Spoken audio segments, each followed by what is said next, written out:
de Alex Rivadeneira. ¿No? ¿Has visto? Entramos en cámara 1.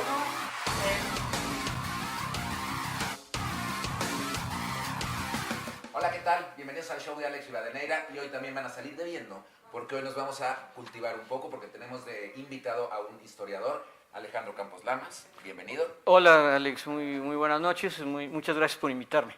No, al contrario, gracias por venir, Alex. Oye, pues a ver, cuéntanos, tú estudiaste licenciatura en Historias, ¿correcto? Es correcto, la licenciatura en Historia se introdujo en México en el primer tercio del siglo XX, en realidad no recuerdo en qué año, seguramente va a cumplir los 100 años, cuando se creó la licenciatura en Historia como tal, como una profesión, así como hay abogados, como hay médicos, Claro, etcétera, etcétera. etcétera. Licenciatura en Historia. Licenciatura en Historia, entonces Okay. esa fue la primera, y luego hice un posgrado que se llama Maestría en Historia de México. Entonces okay, esos son los estudios que tengo. Estás enfocado básicamente en Historia de México. Historia de México, exactamente. Ok, perfecto. Y las dos, la maestría y la licenciatura fueron en... Las dos son de la facultad, yo soy 100% Puma, tengo muy metido en el alma el corazón del Puma y agradecidísimo con mi facultad, mi alma mater, la Universidad Nacional Autónoma de México. Perfecto. Sí. Aplauso. Aplauso para la universidad, por supuesto. ¿Qué hace un historiador, Alex? Pues mira, un historiador egresado de la carrera, pues es un profesionista que tiene que plantearse alguna duda, algún problema sobre el pasado, para ir a las fuentes y tratar de resolver ese problema, esa duda. Tiene que ser algo idealmente pues de temas trascendentes, ¿no? Un tema que pueda servir a la sociedad, al gobierno, etcétera, etcétera. También hay quien hace temas intrascendentes y pues bueno, gasta su tiempo en ello, pero lo más óptimo es que sean temas importantes, ¿no? Temas pues que tengan alguna utilidad. La historia no es solo una entretención ni una curiosidad, es algo que es muy útil para la sociedad y para el hombre mismo, para el ser humano. Pero como que ahorita que tocas el tema, ¿qué utilidad tiene, por ejemplo, la historia? Pues bueno, a mí cuando me preguntan eso, yo siempre respondo que la historia es útil porque la historia nos enseña como individuos y como sociedad y como país a saber por qué somos como somos, porque somos el resultado de un proceso histórico. Sí, saber el origen, ¿no? De todas las cosas. El origen de nuestras costumbres, de nuestras virtudes, nuestros vicios, etcétera, etcétera, ¿no? Sí. De la historia.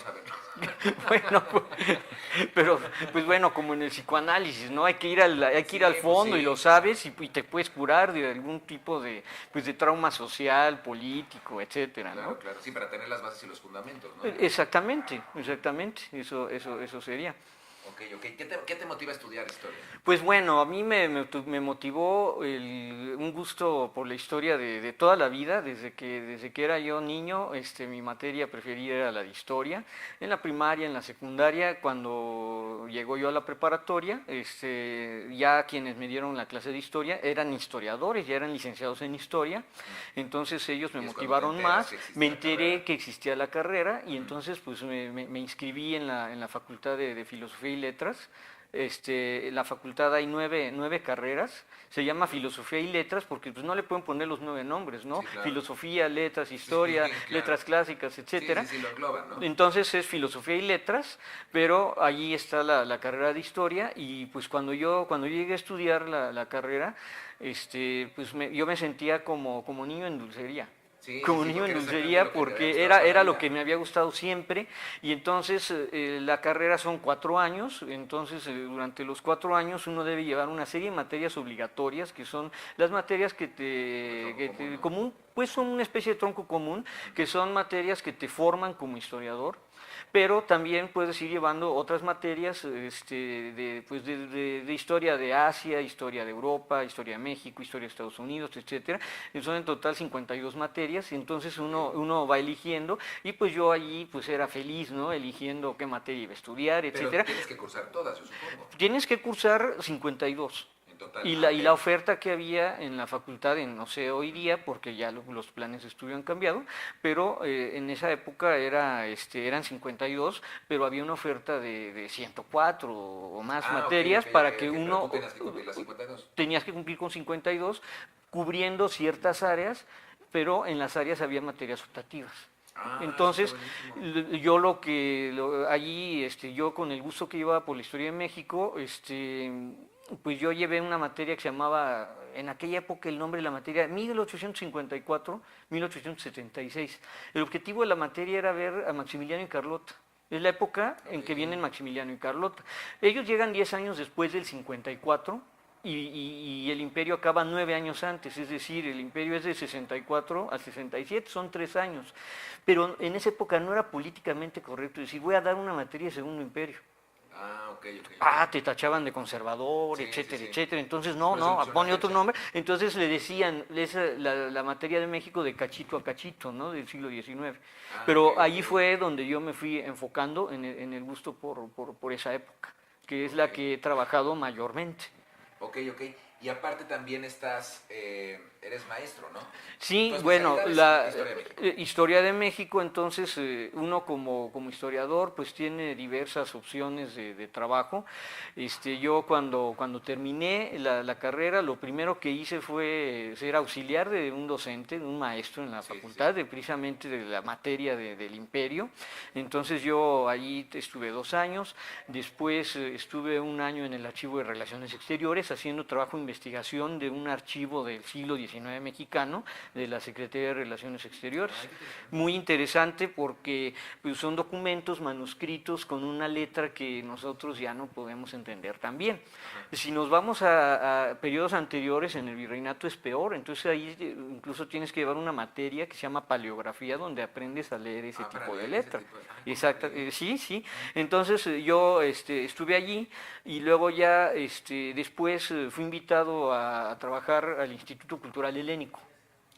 Ahí va el comercial, Instituto Cultural Helénico en San Ángel. Hay un teatro junto a nosotros, la gente identifica el teatro, pero también está el instituto, es el teatro, pero está el instituto, tiene 40 años, lo fundó Pablo de Ballester, que era un erudito en la cultura clásica, en la cultura griega, pero después inauguraron la carrera de historia y yo tuve la fortuna de que hace 16 años me invitaron a colaborar. Entonces yo llevo 16 años colaborando en el Instituto Cultural Helénico como docente en la licenciatura. En los primeros años estábamos con la UNAM, era licenciatura de Historia nada más, ahora se llama licenciatura de Historia y Arte, pero yo pues sigo conservando las materias de Historia de México, que son las que doy.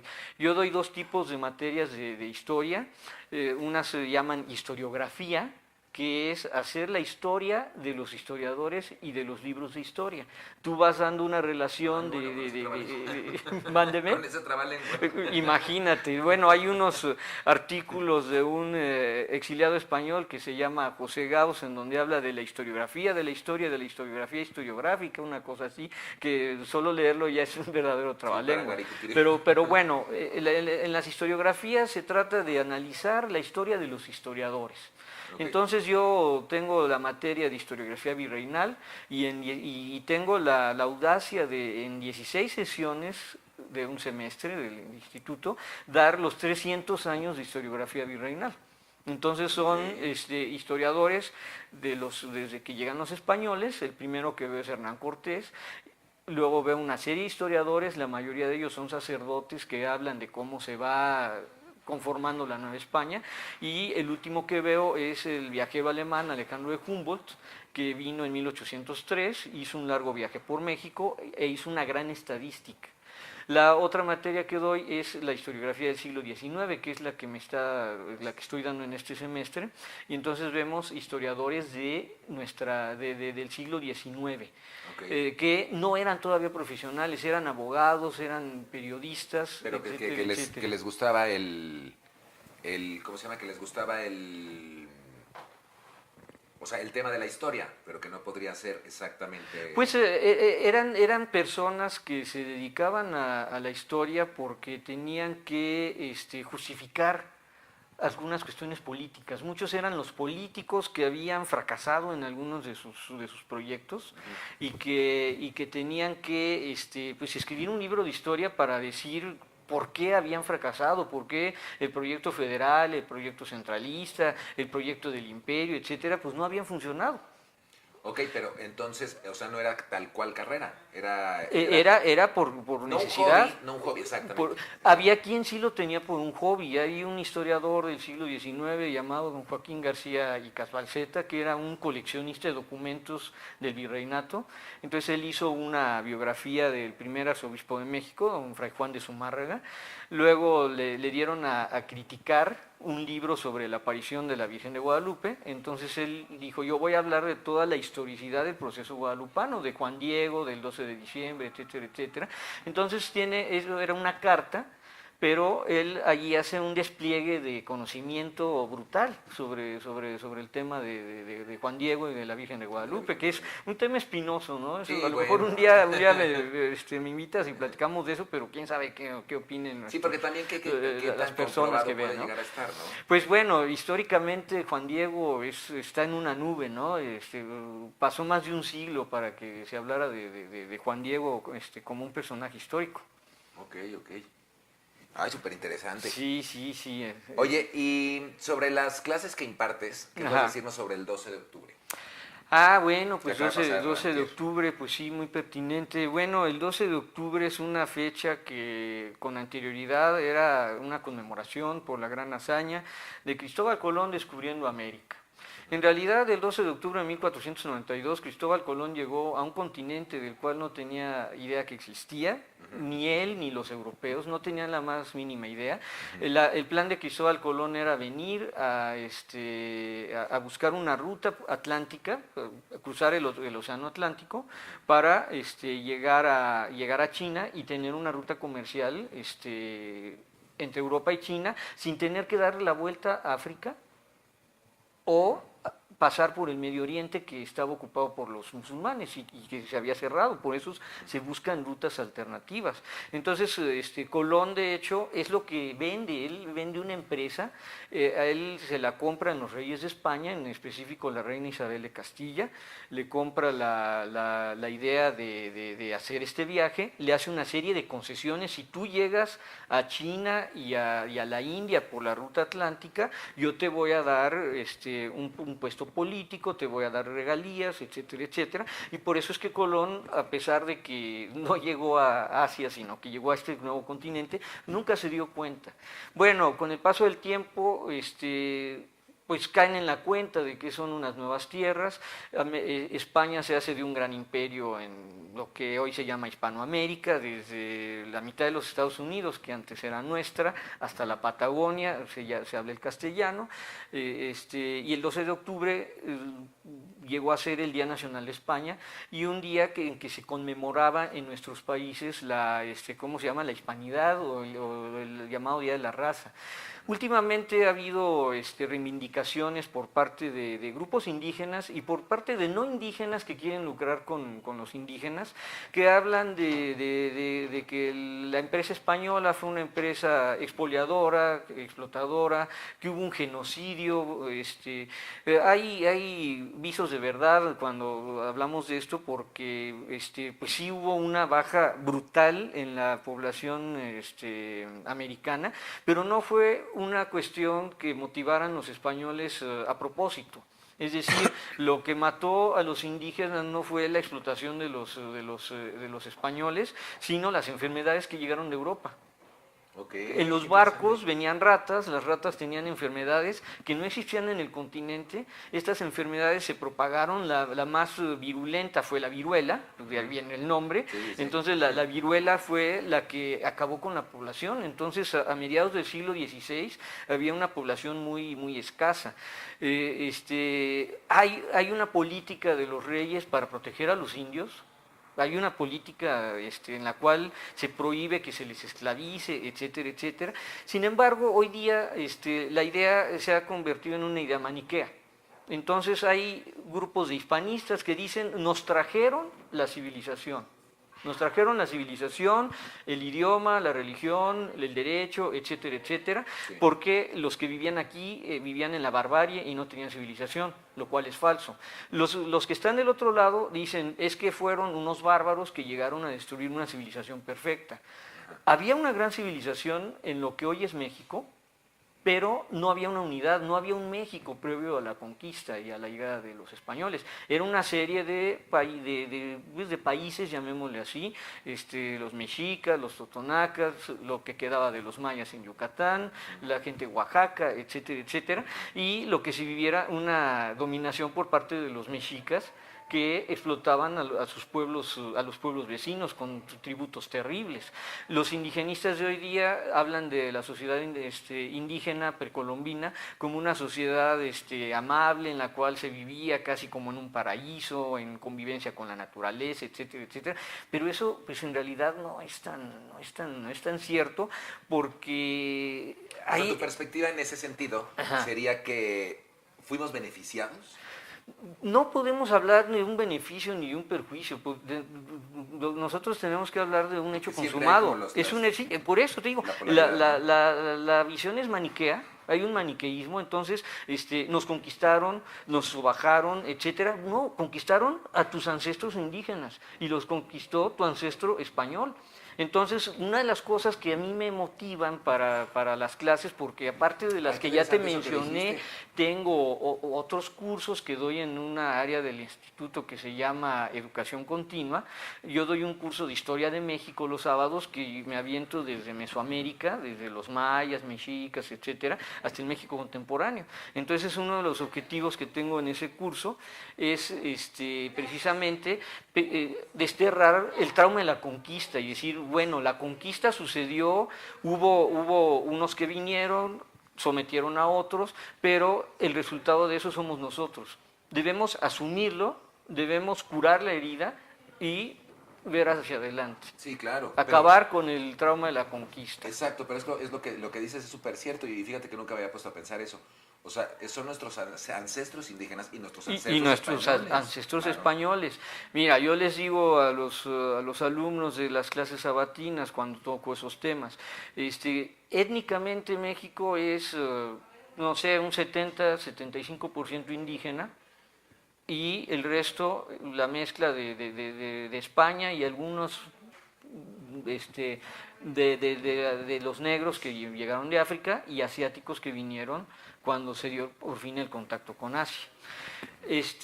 Pero culturalmente es al contrario, es decir, a pesar de que la mayoría de la gente o la mayoría de nuestra sangre sea indígena, culturalmente somos más europeos que indígenas.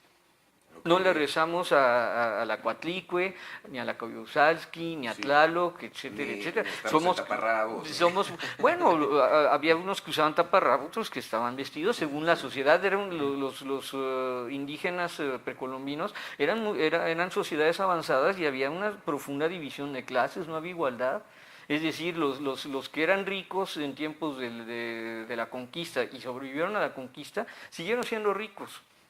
Okay. Los que eran pobres antes de la conquista y solo cambiaron de patrón. Primero su patrón eran los tlatoanis y los pipiltin, esa es la palabra en náhuatl, la nobleza, y los que trabajaban, la mayoría eran los macehuales, entonces los macehuales le trabajaban al pipiltin y luego le trabajaron al castellano, al español. O sea, nada más cambiaron de cancha. Nada más cambiaron de cancha, sí, bueno. Diciéndolo de manera un tanto coloquial. Exactamente. Sí. Oye, Alex, ya se nos está acabando el tiempo, pero primero tus redes sociales. Bueno, pues mi red social es Facebook, Alejandro Campos Lamas. Allí, para el asunto de la historia y de mis cursos, los cursos de la licenciatura, pues bueno, esos están anunciados en la página oficial del Instituto Cultural Helénico. En cuanto a mis cursos de educación continua, para enero hago el comercial, si tú Sí, me claro, por permites, supuesto. hago el Sí, sí, comercial. Estoy preparando para los lunes, voy a dar un curso sobre Porfirio Díaz, ese ya lo he dado, pero pues siempre lo voy aderezando, lo voy mejorando. El curso sabatino va a ser sobre el PRI y los presidentes priistas entre Cárdenas bueno, y voy a abarcar la transición de Fox y Felipe Calderón. Y el curso nuevo, el que estoy formando ahora, porque pues tengo que preparar para darte un curso de 2 o 3 horas, yo tengo que invertirle mucho tiempo en Claro. investigación, recopilación de imágenes, y pongo yo un PowerPoint, etcétera, etcétera. Entonces el curso nuevo va a ser precisamente sobre el Segundo Imperio, es decir, vuelvo a mis orígenes, lo que Sí, me sí, llamó la atención al principio en la carrera, ahora por fin lo voy a aterrizar en un curso dedicado exclusivamente a Maximiliano y Carlota. Yo voy a hablar de sus orígenes en Europa, en sendas familias reales, Maximiliano de la familia Habsburgo de Austria, Carlota de los Coburgo de Bélgica, cómo es que ellos son educados, cómo se conocen, cómo es su vida en las cortes europeas, cómo es que Maximiliano llega al desempleo, le ofrecen la corona de México y decide aceptarla y venir, y pues bueno, ahí ya pues se desencadena todo lo que sucedió y pues el terrible mal que tuvieron. Pero entonces, bueno, de estos cursos, ¿Pero dónde se pueden inscribir en esos cursos? para inscribirse hay que ver la página del instituto. Pueden pedir el informe, el instituto te devuelve la llamada, te habla de los costos, fechas, etcétera, etcétera. Y si no, pues se puede acudir al propio instituto, Avenida Revolución 1500, en la colonia San Angelín, allí está el Instituto Helénico, puedes ir a inscribirte allí, o por vía telefónica. Okay. Puedes marcar. ¿Y tú dar cursos personalizados también? También puedo dar cursos personalizados a alguna persona, un grupo de personas que me pidan una conferencia, un curso de 3, 4 sesiones, 5, depende del interés, pues Claro. nos adecuamos a dar el curso. Y te pueden contactar por medio de Facebook. Y me pueden contactar, perdón, usted me lenguó la traba, imagínate en clase, me pueden contactar por mi Facebook, Alejandro Campos Lamas, allí estoy a la orden de pues quienes estén interesados en la bellísima carrera de historia. Perfecto, pues antes que nada, muchísimas felicidades, Ale. No, muchas gracias. Porque sí, o sea, aparte súper interesante, pues ya se acabó. O sea, imagínate lo que nos falta por abarcar, ¿no? Pues sí, bueno, yo te agradezco mucho la invitación y pues cuando gustes, pues yo puedo regresar y podemos platicar. Claro, de hecho, hoy. Lo que pasa es que, bueno, nos quedan 3 minutos. Pero ¿en cuál estoy? En esta, ¿verdad? Lo que pasa es que. Perdón. Hoy en el programa de Como Agua y Aceite no alcanza a llegar Jorge Fontano porque tuvo un problema ahí medio severo. Entonces yo voy a conducir el programa de hoy y también va a estar Ale de invitado en Como Agua y Aceite. ¿Por qué me estoy trabando? Perdón. Va a estar de invitado en Como Agua y Aceite. Y lo que estaba pensando, ¿te late que hablemos del tema de la Virgen de Guadalupe? A mucha gente le va a pesar, y a mucha gente no le va a pesar, pero podemos hablar de ello. En cuanto al tema histórico. Por supuesto. De lo que está registrado, por supuesto, ¿no? sí, lo platicamos. ¿Te parece? ¿Cómo no? Entonces, pues muchas gracias a todos. Esto fue el show de Alex Rivadeneira. Mis redes sociales, Alex Rivadeneira Oficial, en YouTube y Facebook, Instagram Alex Rivadeneira y Twitter Rivadeneira Alex. Muchas gracias y nos vemos, bueno, al ratito en Como Agua Aceite y Alex Rivadeneira el próximo lunes a las 7:30. Muchas gracias. Gracias.